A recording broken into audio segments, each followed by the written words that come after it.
In the following period, you can expect interesting English lessons in the form of articles from Lukas Bakos, the Managing Director of Maxman Consulting Company. Lukas will share with you his experience in management, people management, and corporate governance.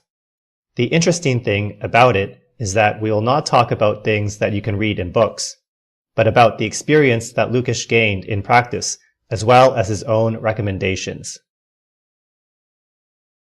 The reward system in Maxman in the words of Lukas Bakos. We want to talk about the reward system just because it is something that is not written in books, and it's something that has evolved with us for several years. I will start with what the reward system looks like now, and then I will return to somewhere around the beginning. Maxman is a small company of 15 people, and it is questionable how such a reward system could be replicated in larger companies. I cannot judge, but in this company of 15 people, we decided several years ago that we would operate with an open approach. This means that people in the company have all the numbers. They see sales, costs, and everything about the company. But what's interesting is that at the same time, they see each other's salaries. Maxman is not a company where people are not allowed to speak about their salaries. They actually set salaries for each other. This is what I think is interesting to share because I really do not know how many companies in Slovakia and around the world have the system where people mutually adjust each other's salaries. Our reward system works like this. At the end of the year, the whole team sits together and sets up a plan for the following year. For us, it is not so difficult because we're a Slovak company and we do not have a foreign mother company. Therefore, our annual target does not come from outside. We create this target and it means that people form it together. Our meeting starts by talking about what revenue merchants will be able to generate in a year. But at the same time, we must stick to our plans in the context of whether the trainers and coaches are able to implement what is specified. That's why we are always looking for balance in planning. During a period of several years, we have tested which costs are necessary for office management and so on. So it creates this package that remains for salaries. During our meeting, we talk, argue among ourselves about how we will divide the package among the team. Of course, the package has a fixed and bonus part. At the beginning of the year, we set a fixed part and a bonus part is added on, depending on what we generate during the year. And this package is once again divided among the whole team. However, the fixed part is set differently according to positions such as office manager, marketing specialist, dealers and trainers, consultants. This means that each person has a different set fixed part. So this is the way we operate and we call it open numbers, open everything. But I will start from the beginning. 4 years ago, when I came up with the idea to operate in this way, I consulted with a number of my good friends who are managers and have their own companies. I told them about my concept and that I wanted to try it. Everyone around me told me not to do it because it would supposedly subvert my team and the company would fall apart. I also talked with Peter Benkovic, company founder. I asked him, "Peter, do you think this team is mature enough to do such a thing?" Peter thought for a moment, then said, "I don't think that the team is mature enough, but do it anyway." So I tried it, and a miracle happened because the team was mature enough for it. Yes, it requires great maturity and probably quite a lot of introspection for someone to realize that it is okay and that I am satisfied with the fact that my salary is half of the salary of my colleague. Of course, it is always based on at least some measurable criteria. Of course, many times it is subjective because it is very difficult to compare the different positions. You can hardly compare a merchant with a trainer. But on the other hand, we measure a lot. We measure how many training days the trainers worked. We measure the satisfaction of participants. We measure our NPS, Net Promoter Score. And for the merchants, it's very clear because we measure the revenue that comes. For the person from marketing, we measure the reach of marketing campaigns.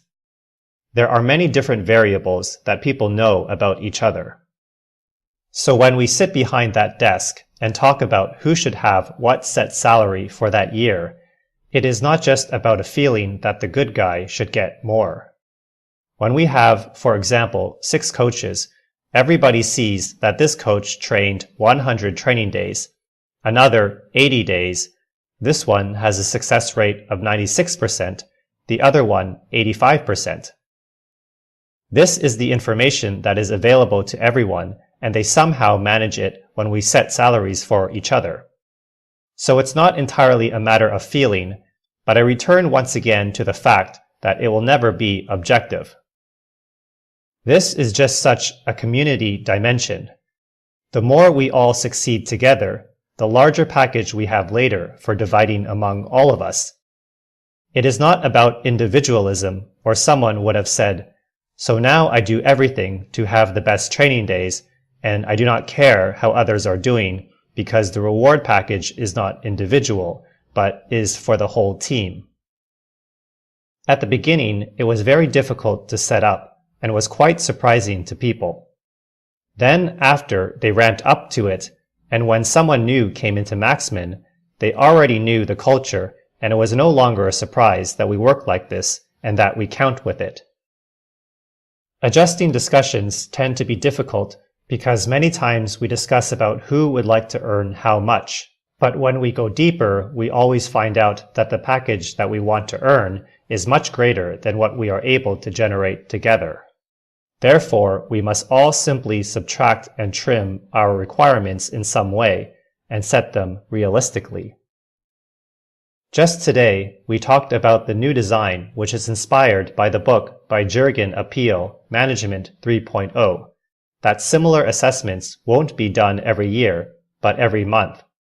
The benefit of monthly evaluation is that people have a fresh memory footprint of who gave what performance during the month.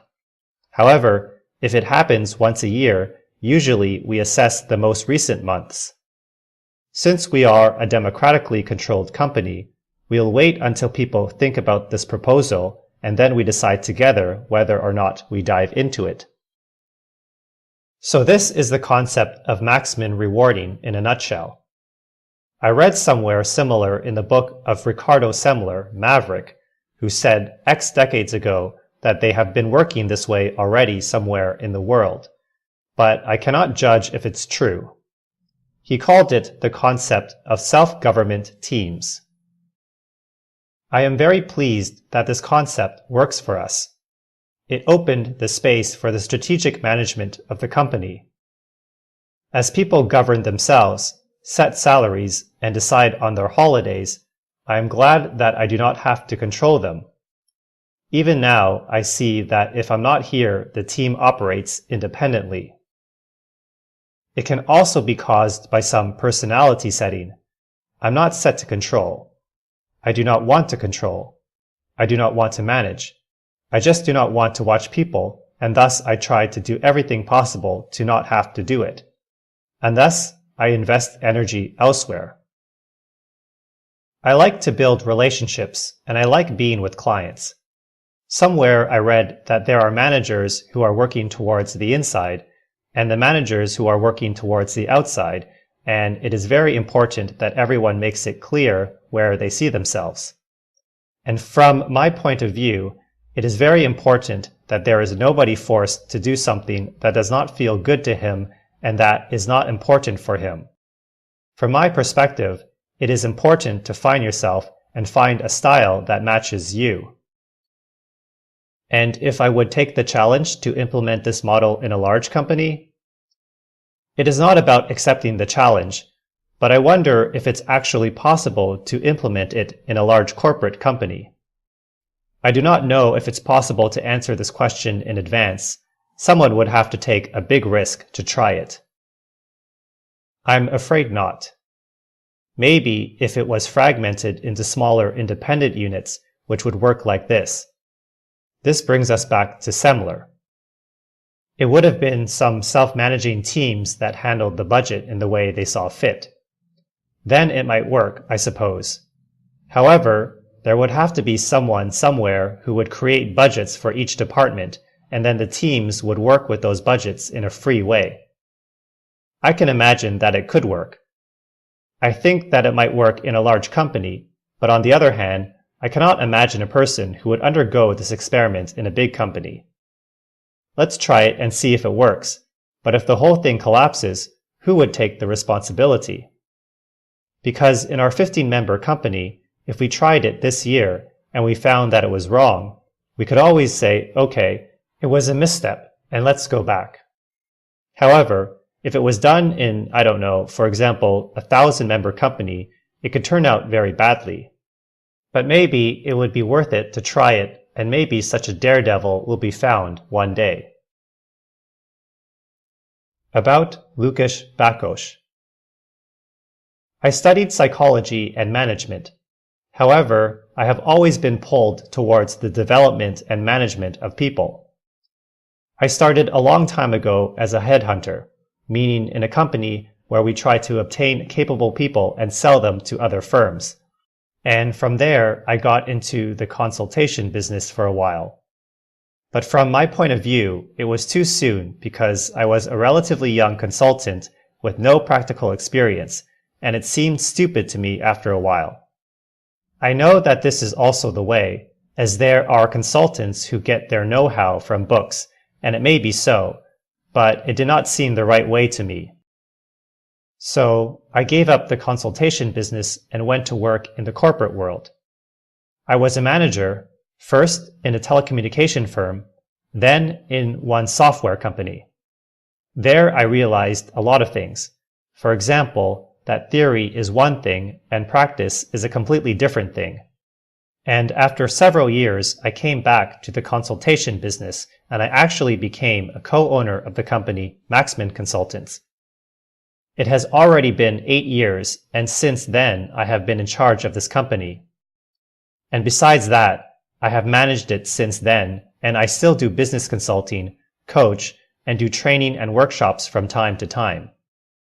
At the same time, it is also nice because this company is a laboratory where you can try a lot, and hence those errors that we make here I can use in the consultation and development programs to warn people against errors that I made. There is one book called Adapt by Tim Harford, and it says that the world is so complex that it is not possible to assess in advance the impact of any activities, and basically the only way to make good decisions is to attempt, mistake, approach, and evolution. This means to try a quantum of things and very quickly realize which ones do not work and immediately stop doing them. Realize which ones work and continue those and improve them.